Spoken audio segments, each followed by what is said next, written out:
How to see the Snapchat Wrapped. Hey guys, welcome back to the channel. Snapchat Wrapped, also referred as Snapchat Year-End Recap or Snapchat Recap, is a personalized feature released annually by Snapchat. It can compile your most memorable moments from the past year into a short video or a slideshow format.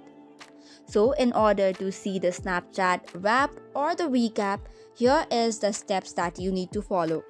First of all, make sure you have updated your Snapchat application and then launch it. Then after, you will see this icon. After that, tap on this photos section and you will be landed to this page. You will see a section called as your 2024 Snap Recap. On this section, you'll have to tap on it.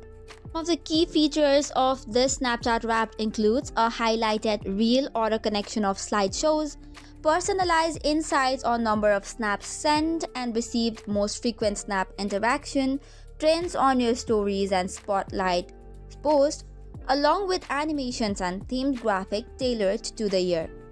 This way, you can also check how many people you have added and how many snaps you have sent. So that's it for today's video. For more such contents, do not forget to hit the like and subscribe button.